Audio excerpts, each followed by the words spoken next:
It was an ordinary morning at the bustling international airport. Travelers rushed from one gate to another, dragging suitcases and sipping overpriced coffee. Among the crowd was a man named Marcus, a soft-spoken yet charismatic black billionaire whose name had been making waves in tech and philanthropy circles for years. Despite his immense wealth, Marcus preferred to keep a low profile. Today, dressed in a simple hoodie, jeans, and sneakers, he blended in like any other traveler. Marcus had a business meeting overseas and had booked a first-class ticket on a renowned airline. As he approached the boarding gate, he glanced at his phone to confirm his seat details. Everything seemed in order until he encountered the flight attendant who would soon change his diet and perhaps even his perspective forever. The flight attendant, a young woman named Claire, exuded a poised demeanor. She had worked for the airline for several years and prided herself on her professionalism. But for reasons that would soon unravel, her interaction with Marcus took an unexpected turn. When Marcus handed over his boarding pass, Claire's eyes narrowed slightly. She glanced at the ticket and then at Marcus, her expression tinged with skepticism. "Sir," she said curtly, "are you sure this is your ticket?" Marcus raised an eyebrow, surprised by the question. "Yes, it is," he replied calmly.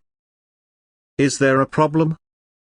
Claire hesitated before responding, her tone growing sharper. "This is a first-class ticket. These seats are reserved for premium passengers. Perhaps you're mistaken about your seat assignment." The words stung, but Marcus maintained his composure.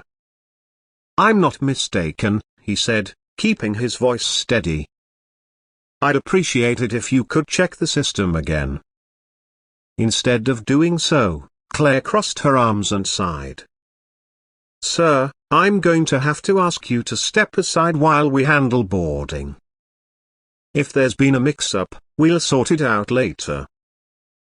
By now, a few passengers nearby had begun to notice the exchange. Some whispered among themselves, while others simply watched in awkward silence. Marcus, feeling a mix of frustration and disbelief, decided not to make a scene.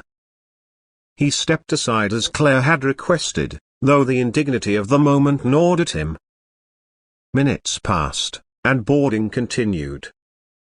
Claire eventually waved Marcus forward again, still wearing a doubtful expression. "All right," she said tersely, "let's take another look at your ticket." This time, after scanning the boarding pass, her demeanor shifted slightly. "It seems your seat is valid," she admitted, though her tone lacked sincerity. "You may proceed."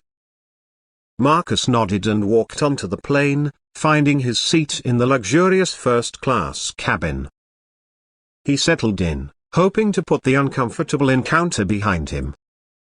But as fate would have it, the story was far from over. Not long after takeoff, Claire began her duties, attending to the needs of the first-class passengers. When she reached Marcus's seat, she appeared visibly uneasy. There was a flicker of recognition in her eyes, though she tried to mask it. "Can I get you anything, sir?" she asked, her voice strained. Marcus politely declined, sensing her discomfort but choosing not to address it. Instead, he focused on his work, pulling out his laptop to review some documents. It wasn't until the plane reached cruising altitude that the situation took a dramatic turn. One of the other flight attendants approached Claire and whispered something in her ear. Claire's face turned pale as she glanced at Marcus, then quickly looked away. The realization had struck her like a lightning bolt. Marcus wasn't just any passenger. He was Marcus Henderson, the billionaire philanthropist who had recently funded groundbreaking educational programs and donated millions to underserved communities. His face had been featured on magazine covers and news segments, though his casual attire and unassuming demeanor had thrown her off earlier. Claire felt a sinking pit of regret in her stomach. Her earlier assumptions and dismissive behavior now seemed painfully inappropriate.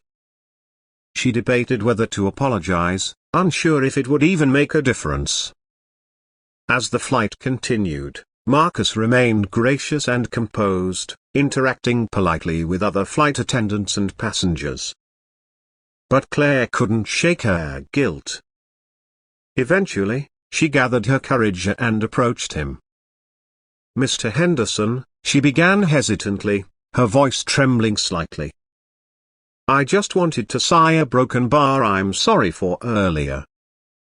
I didn't realize who you were, and I made assumptions I shouldn't have."